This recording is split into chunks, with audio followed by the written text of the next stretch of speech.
bwatyo bwayogera Mukama. Betegera gwe twakkiriza n'abatannaba kumukkiriza bantu zisanze ensi n'emirimu gye bakoleramu. Tuli mu mbeera nga twetaaga okusasirwa kwa Mukama, zisanze abaka era nga tetumayina kikijja. zisanze bizinensi. Katonda taliko kyalikola wabula ng'alabudde abaddu be bannabbi be ekyama. Wulira ggwe eggulu, tega okutu eri ensi, kubanga Mukama ayogedde. Bwatyo bwayogera Mukama. Katonda azze okwogera na bulamu bwo. Ate nate Mukama waffe yeebazibwe nnyo, bassebo ne bannyabo abandaba ate ku TV yaffe Nganzi eyafiri ABN. Twebaza Katonda olw'obugabirizi bwatuusizzaako mu maka gaffe, ku mirimu gyaffe n'era gye tuwangaalira. Twebaza Mukama Katonda olw'omukisa gwatuwadde okubanga weero weetuli ate okubanga tuwuliza ekigambo kye. Ate ne leero tukomyewo ne ku programu eno bw'atyo bwayogera Mukama n'obubaka tuzze nga tutambula nabwo. Leero nzikiriza nti lunaku lwakusatu nga tuyiga ku nsonga eno ekukwatagana ne Mwoyo Omutukuvu, Mwoyo wa Katonda gwe twalaba nti twetaagira kubanga tumuyina ffenna okubanga so okubanga tutambula mu kkubo lino eno ery'okukkiriza. Ngenda kubasaba abagalwa ate twongere okunga n'okubeerangako olw'ebyokuyiga binene ebigenda okubanga bigendera ddala mu wiikisi 7. Leero tulina kino eno ate wiikendi tujja kufuna ekirala. Nkusaba obeereko obeere nga twongera okuzibwa obujja mu nkolagana yaffe ne Katonda. Ayogerako naawe ate ye muweereza w'enjiri ya Yesu Kristo, Evangelist Sekito Jona Enoka okuva mu kanisa eya Brooklyn SDA Church Mutwale eryeruzira. Era sinza buteebaza nnyo ate bakadde bange betuweereza nabo, mukadde Kafeero, mukadde Sekatawa, mukadde Mubiru, mukadde Sennabulya, mukadde Lumu ne mukadde Keno Charles n'abala bangi mu ngeri enjawulo mbatumiddeko. Mukama waffe mwebale kutambuza mulimu gwa Mukama Katonda n'abaweereza bonna betukola nabo mu kanisa eyo. Mukama abampeera omukisa. Ate ne neebaza na omuweereza ate mukyala wange mu ngeri enjawulo, naye yanfudde kineeno okulabika nga nze otuuka waneeno okubanga mbaweereza. Weebale nnyo olw'obuweereza obwo ne bonna abaweereza mu disitulikiti yaffe ey'eruzira. Ate leero tugenda kubanga twongera okubanga tugatulula ku nsonga eno ekwatagana ne Mwoyo Mutukuvu. Ngenda kubasaba twewombeeke, tuweeyo okusaba ku lw'ekyokuyiga ekyaleero. Kitaffe omwagalwa tukwebaza kubanga otuwadde omukisa okubeera abalamu, ate n'otuwa omukisa Mukama okubanga tulina ebyetaagisibwa okubeera nga tulaba TV eno. Mukama okuyita mu bubaka buno eno yogera naffe tunaawulira, tukyusibwe, tujjuzibwe Omwoyo Mutukuvu. Mukama tutambule nga tuli baana bo ddala. Oyogere naffe bwa Yesu Kristo Mukama waffe. Amiina, amiina. Sebo naawe nnyabo azze ng'agoberera, njagala okwebaza okuva ku kyokola eno kyatandika kyola ne Mwoyo Mutukuvu. Nzikiriza nti olina kyoganyulwamu era olina kyoganyuddwamu, era njagala okutegeeza tubigenda bigoberegana. Ne leero tugenda kulaba kiki ekituuka ku muntu oyo amaze okuba nga aweebwa Mwoyo Mutukuvu. Tugenda kulaba ekitandika okuba nga kitandika okulabika mu bulamu bwe. Twakirabye tufuna tutya Mwoyo Mutukuvu. Twalaba mu kusooka Mwoyo Mutukuvu yaani, tumufuna tutya, nga tumaze okumufuna kiki ekigenda okuba nga kiddako. Era kyekyokuga ekyolwaleero naawe njagala weezuule obadde akituufu wajjuzibwa Mwoyo Mutukuvu, obadde akituufu olina Mwoyo Mutukuvu akola mu bulamu bwo. Oyinza okubeera awo ng'ogamba nze nakkiriza Kristo era nabatizibwa era nina Mwoyo Mutukuvu. Okuyita mu kyokulya kineeno w'ogenda okutegeera ddala kituufu olina Mwoyo Mutukuvu oba tomuyina, oba olimba bulimbi ng'otambula ng'oli mwereere mu bulamu bwo nga toyina Mwoyo wa Katonda alina okuba nga akukozesa okutambula nga Katonda w'ayagala. Era tugenda tutandika nga twogera ku nsonga eno ey'okukyusibwa nga tumaze okuba nga tufuna Mwoyo Mutukuvu. Kino nno njagadde okirowoozeeko bw'oti. Bwe twogera ku Mwoyo Mutukuvu n'omuntu twogera ku bintu bibiri, twogera ku divine ne twogera ne ku humanity, ku buntu ate n'obwa Katonda.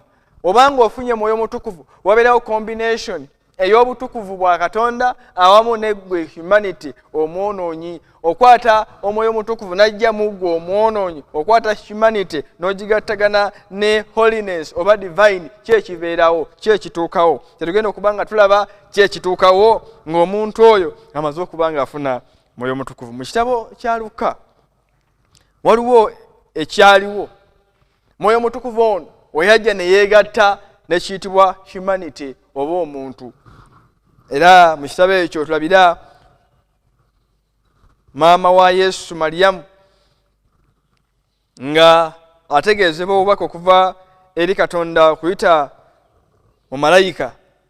Gabudyeri yamutegeeza nti oliba olubuto era olizaala mwana wa bulenzi. Naye njagadde ntandika okusoma ku ssuula eyo esooka olunyiriri lwa 35. Bayibuli egamba bw'eti nti ne malayika n'addamu n'amugamba nti omwoyo omutukuvu ali kujjira. Omwoyo omutukuvu ali kujjira. Malayika ategeeza Mary omuntu ono eyatambula obulungi ne Katonda nti omwoyo omutukuvu ali kujjira, kyekigenda okutuukawo. N'amaanyi g'oyo ali waggulu ennyo gali kusiikiriza, era ekyo ekirizaalibwa kyekiriva kiyitibwa ekitukuvu, omwana wa Katonda. Mujjukire twagambye tufuuka abaana ba Katonda nga tumaze okuweebwa mwoyo omutukuvu, tufuuka abantu b'eggulu. Kakati sinaaliyo yino erabika. Mariyamu ategeezebwa malayika Gabudyeri n'agamba nti oliweebwa nti omwoyo omutukuvu agenda kujja asiikirize eggwe, era ekigenda okutondebwa mu ggwe kigenda kuyitibwa kitukuvu, ye Yesu Kristo. Ekitegeeza humanity w'ogigatta ne divine, ekirabika munda mu ggwe kitandika okuba nga kideveloping okukula, kye kitukuvu era ye Kristo. Tulaba Mariyamu oyo atondebwa munda mu ye yali Kristo, Kristo omutukuvu. Kanyongere okunyweza. W'okwata mwoyo omutukuvu n'ajja eri omwana w'omuntu, waliwo ekitandika okuba nga kitandika okukula mwoyo omuntu. Nga bwe twalaba nti Mariyamu amala okuba nga ategeezebwa amawulire ago, mwoyo omutukuvu agenda kujja era kigenda okuba nga kizaalibwa munda mu ggwe, ajja kubeera Kristo oyo omutukuvu, omwana wa Katonda. Nga kitegeeza mwoyo omutukuvu amala okujja mu bulamu bwaffe, kisookera ddala okuba nga ggwe ofuuka mwana wa Katonda. Nga Yesu Kristo tumulaba wali nga amala okubatizibwa, eggulu lyebikula, mwoyo omutukuvu ajjanga amugwako agamba ne mwana wange.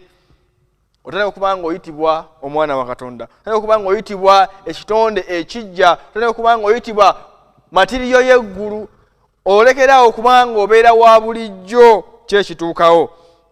Era Mariyamu Bayibuli egamba laba Elizabeth muganda wo era ye ali lubuto lwa mwana wa bulenzi mu bukadde bwe. Guno gwe mwezi gwe ogw'omukaaga eyayitibwanga omugumba, kubanga tewali kigambo ekiva eri Katonda ekiribulwa maanyi.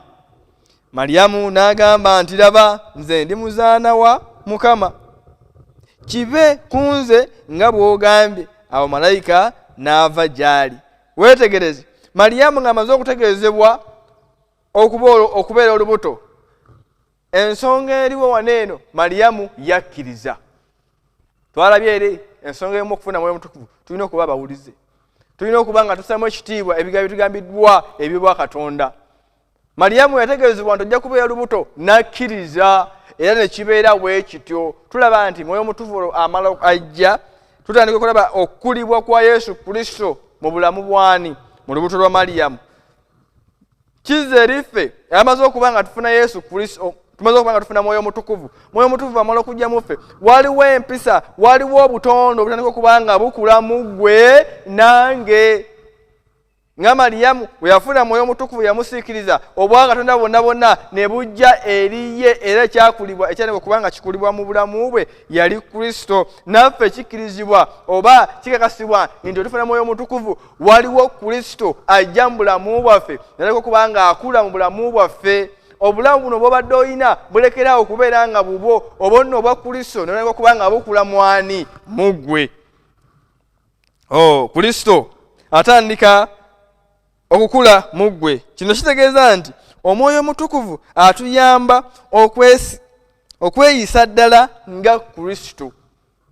Otumala okuba nga tufunye Mwoyo Mutukuvu tutandika okuba nga tweyisa nga Yesu Kristo. Mujjukire tuli ku kyokulya kigamba nti kyekituukawo eri omuntu oyo amaze okuba nga afuna muki Mwoyo Mutukuvu. Tukirabye nti waliwo ekitandika okuba nga kikula mu ggwe era nga ye Kristo, empisa za Kristo. Kubanga weetegereze Mariyamu nga amaze ofuna amawulire ago agenda eri oyo Elizabeth, era kino ekyaliwo. Awo mu nnaku ezo Mariyamu n'ayimuka n'agenda mangu mu nsi ey'ensozi mu kibuga kya Yuda, n'ayingira mu nnyumba ya Zakaliya n'alamusa Elizabeth. Wulira ekyatuukawo ng'amaze ofuna obubaka obw'okubeera ng'agenda kubeera olubuto olwa Mukama waffe Yesu Kristo. Kino kyekyaliwo era kyekibeerawo abaagalwa. Kambategeeze omuntu ng'amaze okuba nga afuna Mwoyo Mutukuvu. Mariyamu yatuuka ewa Elizabeth. Awo olwatuuka Elizabeth bwe yawulira okulamusa kwa Mariyamu, omwana n'abuukabuuka mu lubuto lwe. Elizabeth n'ajjuzibwa Omwoyo Omutukuvu. Ekibuuzo, Mariyamu azze eri Elizabeth ali olubuto, naye okulamusa okwalamusibwa tulaba nti eno omuwandiisi alaga nti Elizabeth afuna Mwoyo Mutukuvu okuva eri ani? Okuva eri Mariyamu. Mariyamu ono olw'okubanga kyalina kitukuvu. Kambategeeza abantu abandaba ku firi ebyen nti otumala okufuna Mwoyo wa Katonda, n'abatulaba n'abatusinkana bafuna ku ekyo, bagabanyizibwako. Tutandika okuba nga betwogera, bye tukola, bitufumiitirizaako bitukuvu. Nti n'abatusinkana n'abatwogerako n'abo betusinkana mu mbeera zonna nga bakiraba era nga baganyulwa ku butukuvu bwa Katonda obeera mu ffe. Kubanga Mariyamu yagenda olw'okubanga yali asitudde ekitukuvu, era bwe kityo ne Mwoyo Mutukuvu n'alabisibwa oba n'ategeezebwa eri Elizabeth. Abaagalwa, njala okutegeeza ng'omaze ofuna Mwoyo Mutukuvu, akabonero akalagibwa ddala eri abakusinkana. Ddala kituufu abantu basobola okulaba ne bagamba nti omusajja oyo wanjawulo, waliwo amaanyi akolebwa mu bulamu bwe, oba boogera biri opposite, naye ng'okkiriza nti wajjuzibwa era olina Mwoyo wa Katonda. Omuntu alina Mwoyo wa Katonda byonna birabikibwa mu ye era abantu babiraba. Bw'obeera kyakimemba ku kanisa bakiraba. Kituufu musajja gwe oyo musajja wa mwoyo, musajja wa Katonda, kirabisibwa n'eri abalala era kigabanyizibwako eri abalala. Baganyulwa mu kubeera gwe nga wajjuzibwa Mwoyo wa Katonda. Kubanga ne Kristo we yabeeranga ku nsi kuno eno yalina Mwoyo Omutukuvu era yamusobozesa okutambulanga, yamusobozesa okukola ebyamaanyi eby'ekitalo, kubanga yali mu foomu ey'obuntu. Ekyali kisoboka kyokka okubanga kimusobozesa okutambulanga muwanguzi ye Mwoyo wa Katonda, era yamusobozesa. Era bwe yatuukanga yawunyanga, yakolanga eby'ekitalo kubanga waaliwo oyo yamusobozesanga. Kubanga we yeegatta with humanity, ebyo ebirabisibwa. Ensonga endala, Omwoyo Omutukuvu tatuleeta kukoppa bukopi Yesu Kristo, naye atuleetera okuba nga tufaananira ddala Yesu Kristo mu bikolwa byaffe. Ngenda kunyonyola ensonga eyo kubanga ebuzaabuza. Omwoyo Omutukuvu ono bwe tumala okumufuna tatuleetera kuba nga tumukoppa bukopi. Tulina abantu bangi abakopye Kristo naye nga munda mu bo si be ba Kristo, tali mu bo naye nga bamukoppa bukopi. Nga naawe ali eyo oyinza okoppa omuntu gw'osinga okwaga naye nga tomuli. Naye kitegeeza okubanga aleetera okuba nga tufaananira ddala nga tufuuka Kristo. Omwoyo Omutukuvu atandikira ddala munda mu birowoozo byaffe okubanga tufaanana Kristo oyo gwe tukkiriza, so nga tetumukoppa bukopi. Kitegeeza ki musumba? Kitegeeza okubanga Mwoyo Omutukuvu ono atufuukira ddala Kristo, newankubadde oli ku mirimu, newankubadde oli ku kkanisa, newankubadde oli mu kifo kirala kyonna kyonna, nga ddala kituufu oli mu Kristaayo, nga Mwoyo Mutukuvu oyo talina wakuviirako. Kubanga tulina abantu abamu Mwoyo Mutukuvu we alabisibwa ku Sabbiiti, alabisibwa ng'agenze mu kanisa, alabisibwa ng'ali mu baaluganda, naye wabanga tewali waluganda yenna olwo ng'agenda kulabika bulala. Ekitegeeza nti wabeera eno mu booluganda akoppa bukopi Kristo naye talina Kristo mu bulamu bwe, talina mwoyo oyo akubeerera munda mu ye amweta okuba nga afaana Kristo. Yensonga lwaki wagendako ewalala ate afuuka kirala, tabeera Kristo. Naye mwoyo gwe twogerako oyo bw'abeera mu mwana w'omuntu, bw'abeera mu ggwe, oba oli liddawa, oba oli mu bakika kyo, oba oli mu bakyakimemba, oba oli ku mulimu gwo, oba oli wante bwola wonna wonna, kubanga kirabisibwa mu ggwe okuva ddala mu bulamu obwo ogenda kuba nga olabika ddala ng'olinga Yesu Kristo. So kyansonga nnyo okuba nga tutowooza ku nsonga eno nti Mwoyo Mutukuvu taleeta okuba nga tukoppa Kristo, naye aleeta okuba nga tumufaananira ddala. Mwoyo Mutukuvu ono yaleetera omukkiriza okuyaayanira eby'omwoyo oba eby'obutuukirivu. Oyinza okwebuuza, nze muweereza, nze musumba, nga nze bino ebintu sibitegeera bulungi, nze nga ebyokusoma bulijjo, okuyiga lesson, okuyiga obusisimuka, okubeera ngenda kanisa nga nkeera nga tobiri, ng'owulira toyina maanyi gaabyo. Kankutegeeze ensonga eri emu, kubanga yakuwa amaanyi okubanga obikola toli naye. Yensonga lwaki obikola mu maanyi ag'obuntu ne bikulema. Buli wabeerawo okusaba n'okusiiba bwe togendayo, ate ng'obudde obeera nabwo. Ku kanisa gw'otuuka ssaawa 5 ate nga tolina by'oba okola. Ku kanisa gw'ovaawo ssaawa 7 ate nga tolina by'okola, kubanga tolina mwoyo wa Katonda oyo akuleetera okubanga oyaayaanira eby'obutukuvu.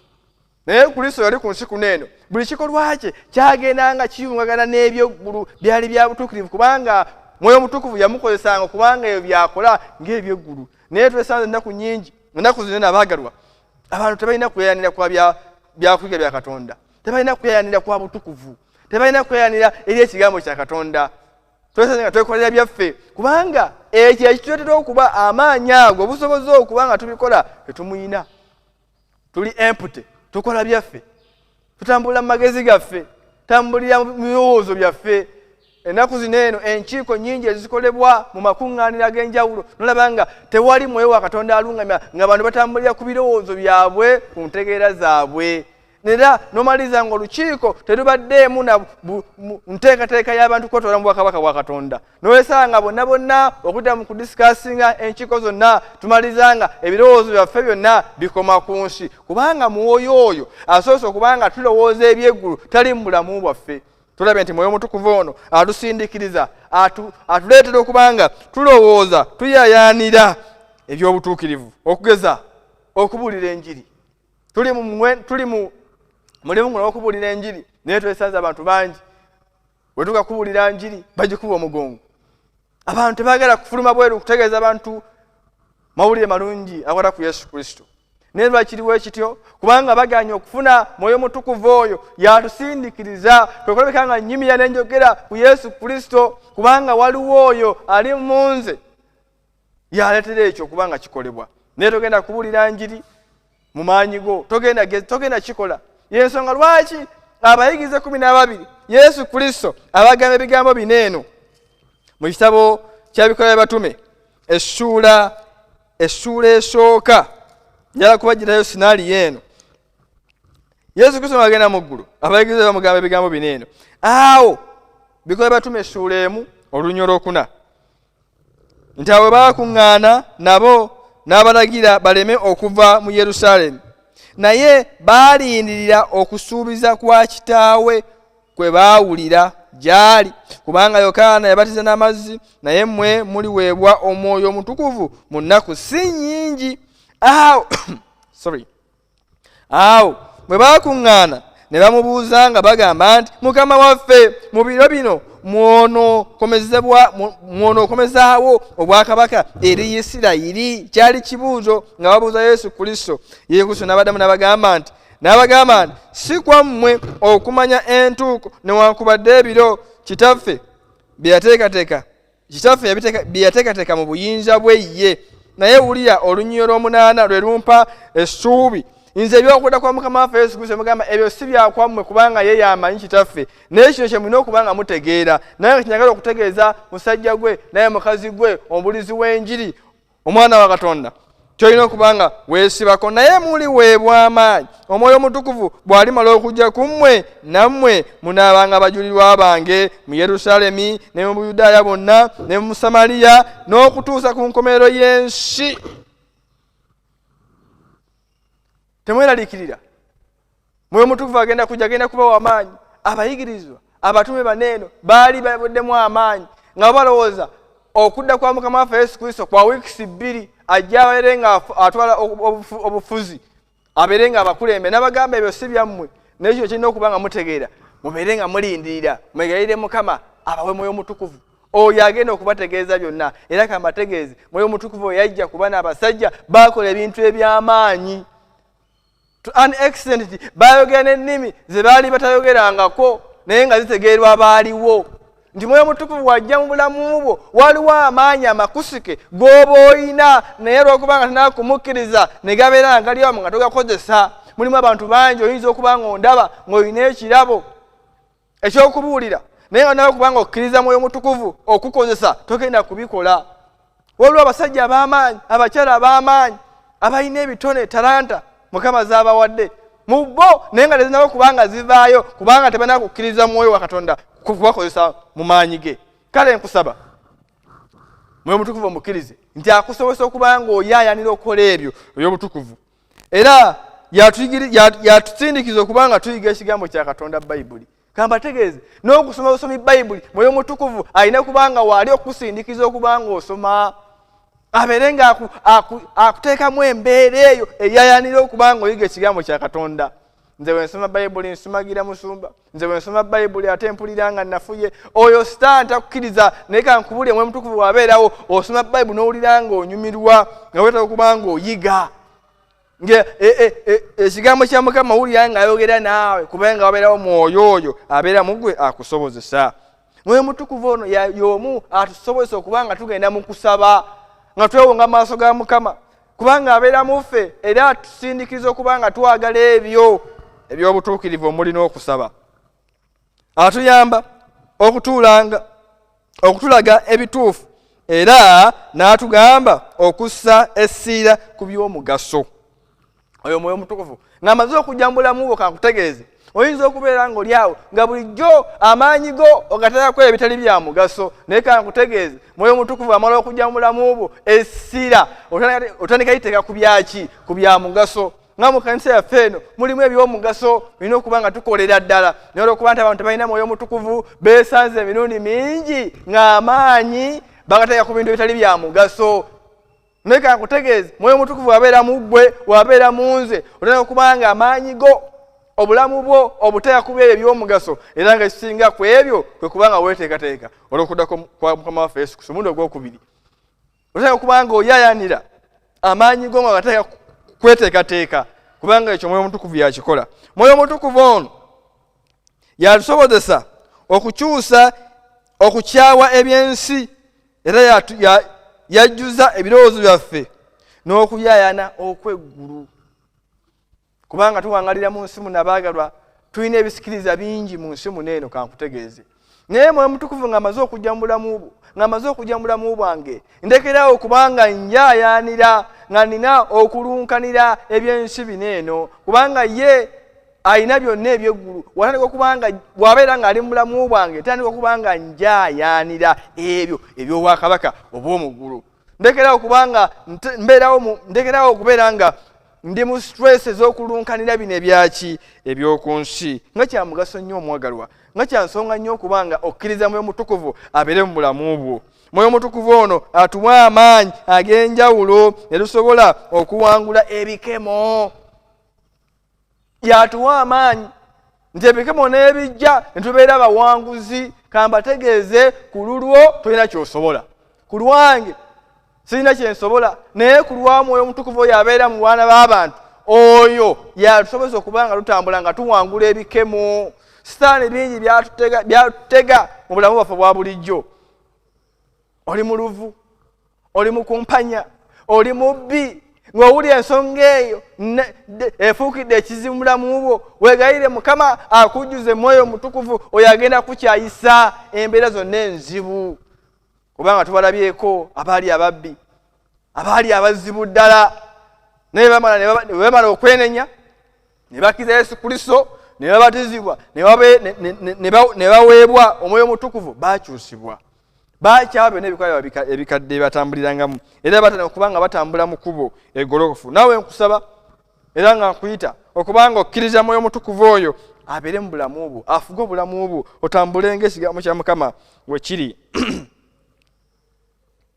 Era Mwoyo Mutukuvu oyo atuyamba obutwonoona bulijjo. Yatugamba nti yita wano eno toyita wano, yita wano eno toyita wano eno, kubanga abeera mu bulamu bwaffe.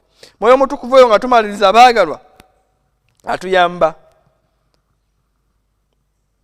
okubeera abawulize era eddoboozi lya Katonda. Emirundi mingi eddoboozi lya Mukama lijja nga lyogera nga we lyogedde, ne lijja ne likubuulira ebigambo ebiva mu kigambo kya Katonda.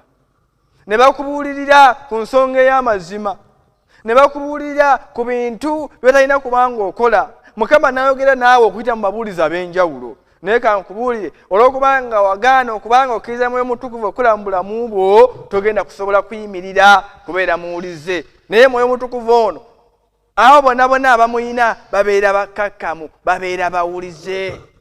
Era tutandika okubanga tulaba ebibala ebibavaamu. Yensonga lwaki mu Bagalatiya essuula ey'okutaano tulaba ennyiriri ezo tutandikira ku nnyiriri 21 olw'obudde, naye njagala mukkirize tutuukeyo tusomeyo nti waliwo ebibala ebirina okubanga birabisibwa mu muntu oyo abamaze okubanga akkiriza Mwoyo Mutukuvu okukola mu bulamu bwe. Olwanaga okubeera ng'oli muwulize eri Bagalatiya essuula 5 olunyiriri olwabiri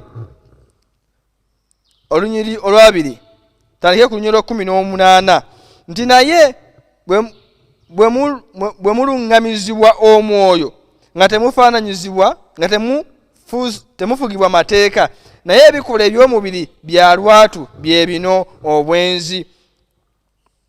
Naye njagadde tugende ku bikola eby'omwoyo. Naye ebibala 22 naye ebibala eby'omwoyo kwe kwagala, okusanyuka, emirembe, okugumiikiriza, ekisa, obulungi, okukkiriza, obuwombeefu, okwegendereza. Ku biringa ebyo n'agamba tewali mateeka. Njagala okuyita muganda wange, weetaaga okubeera n'okwagala, okubeera omukakkamu, okubeera omugumiikiriza. Kkiriza Mwoyo Mutukuvu afuge obulamu bwo, kubanga oyo yekka yatusobozesa okubanga tufaanana Kristo.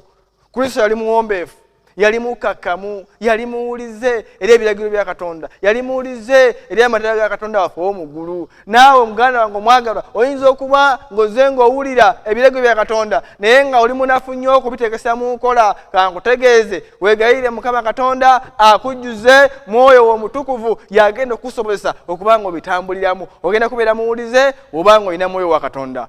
Mukama bampeera omukisa, Mukama bampeera omukisa nga tufaayo nnyo okubanga tukkiriza Mwoyo wa Katonda alabise mu bulamu bwaffe, kubanga amala okujja tulaba okubanga tulaba Kristo akula mu ggwe, ate n'ebibala bigenda kubanga birabisibwa. Omuntu alina Mwoyo wa Katonda ebibala birabisibwa, tutandika okubanga tubiraba. Mukama abampeera omukisa. Ngenda kubasaba ate twewombeeke tubeeyo okusaba nga twegayirira Katonda atujjuze Mwoyo Omutukuvu asobose okutambula nga ye wayagala. Kitaffe ow'omuggulu tukwebaza kubanga oyogedde naffe ebigambo byo. Abantu beebuuza lwaki beeyisa mu mbeera enzibu ezitategeerekeka: obukyayi, obukodo, obulogo, obulyazaamaanya mu bulamu bwabwe, ate nga balaga nti baasenga gwe Kristo. Naye ensonga eri nkulu nti baagaana Mwoyo Mutukuvu okubanga akola mu bulamu bwabwe. Nkwegayidde mukwano gwaffe omwagalwa, buli session Omukama ali ku lutimbe luno lwa Fili Ebyen, muwe omukisa ogwo Mukama, omuwe Mwoyo Omutukuvu, muwe okumuyaayaanira, amusabenga bulijjo era omumuwe mu bujjuvu, era atambulenga gwe w'oyagala ku bwa Yesu Kristo Mukama waffe. Amiina. Mukama abampeera omukisa.